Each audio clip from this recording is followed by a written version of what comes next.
everybody, it's been a while since I've been up in front of this whiteboard teaching you a little bit of economics, so I figured we'd give it a shot with the secondary market.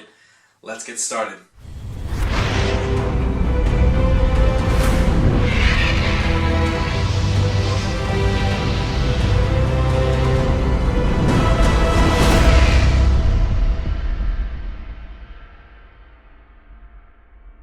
Everybody, welcome to another Team Absolution lesson where I try to take economic principles or life principles or any other type of principles or competitive principles and try to bring them into the world of Vanguard. But today we are returning to an old friend of ours, an old hated enemy of ours, the secondary market. But this time we're talking about the secondary market under what I like to call the transition to the G increase. Now you might be asking, Jose, what is the G increase? Well, as some of you know, on May 20th, the total number of strides that can be allowed in a stride deck will jump from 8 to 16. That is the double amount of strides. And you're probably thinking, that's a great thing. And I kind of sometimes think it is. I kind of sometimes think it isn't. But at the end of the day, this does change the secondary market to a certain extent. So let's talk about why. Because you've probably been seeing, like I've been seeing, prices are skyrocketing on TCG Player for cards all over the place, whether it be strides or other things. Today we're just going to focus on the strides. Another day I might focus on other cards. But like I said, today is for the strides. So what's happening? Well, what I have here is my good old economical graph of stuff. We've got quantity and we've got price. Now this is going to be the stride secondary market, okay? Think of this as the strides in your deck. So let's say you're playing Royals or whatever you're playing. So, what does this increase happen? Well, first, before, strides were in 3 different categories. There were strides that are good must-haves, which actually built your 8-card stride deck. There were the strides that were, man, this card's really good, but I only have room for 1 or 2 of it. So it was in the meh category. It was like good, but really I'm only going to use 1 or 2, so that's how many are going to go in. The 4 ofs, which are the highest demanded, and then you've got the, man, these are okay, but there is no room for them. So, what happens under this principle? Well, the top, since you can only run 4 of any stride, the top category stays at 4. You only run 4 of the best strides, obviously. But then these mid, that's like, man, I would like to run more, but it's not really going to come down to that. But man, I would like those options. Boom, those get now into the mix. And now these meh strides that are like, man, these are good, these are techy, but they really, I don't have the space in my 8-card stride deck to actually use them. Now you kind of do. You have a few more slots that you can say, I can tech 1 of these guys in, I can tech 2 of these guys, well maybe not 2, but you can tech 1 or 2 of these other meh strides in, which now changes. But this also means now, Jose, that means I have more options in how I build my stride deck, obviously. Options means it's time to start spending some money, it's time to go on TCG Player and pick up these cards. But it's like, man, what card should I pick up? Well, these techie strides, which are going to drive up the price. But why? So, you got your quantity, you got your price curve, you got your demand right here, demand of strides, you got your supply. So, these 2 are before G increase. So, you got your, let's say that this is, I'm trying to think of a stride that you only really run like 1 of, or a stride that you run 0 of, but that would be kind of hard to describe. I'm trying to think of a stride that you run only 1 of, really. Let's say, for humor's sake, that this is Chronos Command. Chronos Command you only run 1 of before G increase. So obviously the amount you run is right now is 1. At the price of, I really don't remember how much Chronos Command's going right now. We'll say for humor's sake 20. And that's generous, I think, to that card.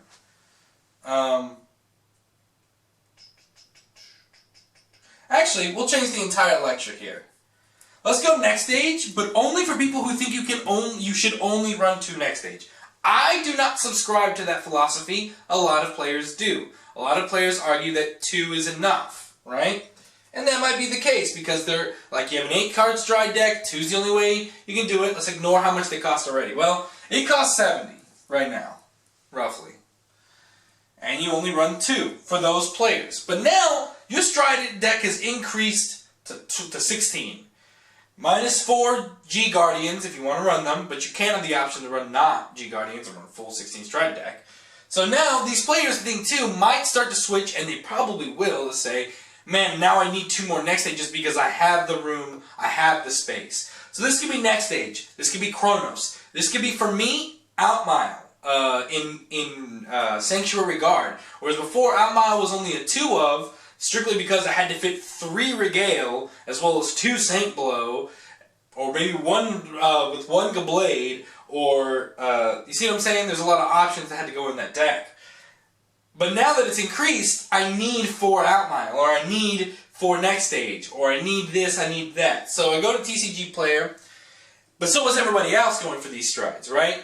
Think of Blizza as another one. Blizza's kind of hard to run this graph because it kind of started at 0-1, where most decks ran 0-1, but now every deck runs it as a 1 of, which jumped its price from like cents to $7 as the time of that last time I checked. When that card skyrocketed. But back to next stage. So what this does is this shifts. This is a shock to our market, and what the shock does is it drives demand outward and increases demand to D prime right here. So you might say, well, what does that do? Well, now, this is going to increase the demand wanted to 4, right? But it's also going to increase the price to, let's say, 100. Now, these prices are arbitrary. Obviously, the quantities aren't, because you can only increase it to 4, really, realistically. But it might skyrocket the price, which is what we're kind of seeing. We can take another look at Blizza, which saw a similar thing happen to it. Outmile seeing a huge thing happen to it, especially because Outmile is such a demanded stride because it's so much utility across so many different decks. You need it in Thing Blaster. You need it in Sanctuary Guard Blaster. You need it in Outmile, the deck that it is actually built for.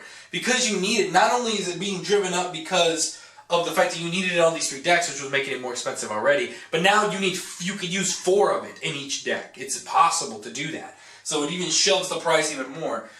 So you're saying, is there any way to mend this? No, there isn't.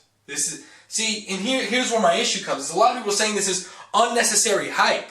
This isn't. This is what a shock to a free market happens. This is legitimately what I like about card secondary markets is it does act very like a free market. Supply and demand control prices more or less, and along with good old negotiation. Because that's the case, we get to see how shocks really affect a market like this.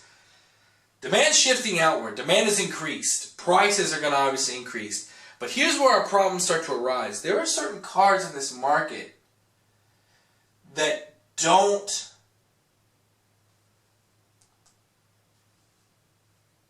get replenished easily.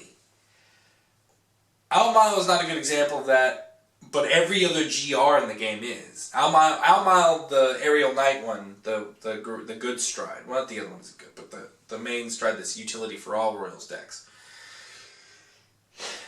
is kind of replenishable. The set's still in print, but it is kind of hard to get.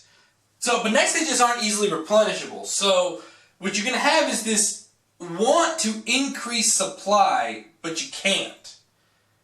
So you're going to decrease the supply. The supply is going to start decreasing.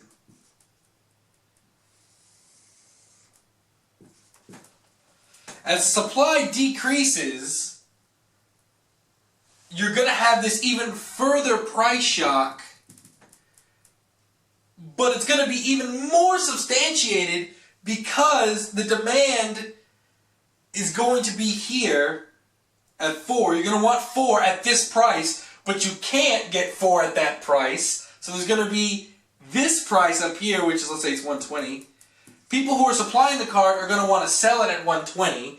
You're going to want it at 100, but that's not going to be able to happen. So you're not going to get the next stage that you want. You're going to be incredibly frustrated and angry and cry over hype when it isn't over hype, it's economics. And that's the issue at hand here. The issue isn't this increase in demand, which is perfectly natural.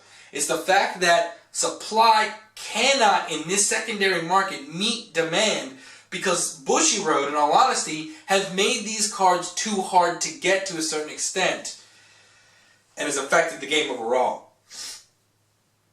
And this is going to happen for a while before this market equilibrates. Will it happen over time? Possibly. People are going to open more packs of GPT Set 4, GPT Set 5, GPT Set 3. People will respond to this, seeing it as an option to get in. I mean, look, if I can sell a next stage for $120, you might buy a few boxes in the off chance you get it.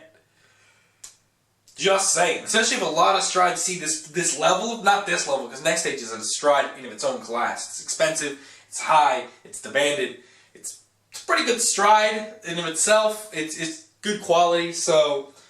But this is going to keep happening until the market can fully readjust, until supply can re-equilibrate, until demand's not going to go anywhere because people are going to need these strides because there's a 16-card stride deck. You're kind of confined. That's your marketing limiting factor right there, that you're stuck into 16 strides. Though you kind of don't want any more than that because now demand's going to just keep going out if you could run more than 4 of each stride. Or if you could run, I mean, if they ever increase strides to 32, which God forbid they wouldn't do, you would see the price even go further higher. But for now, what we're seeing is a demand shift outward, a price increase, and supply just not being able to equilibrate to that level of demand. I hope that wasn't too dense for you guys. I hope you guys enjoyed that video. If you did, drop us a like down below. Make sure you check out our Facebook page. We'll see you here next time with Team Absolution. This is the Captain signing off. Peace.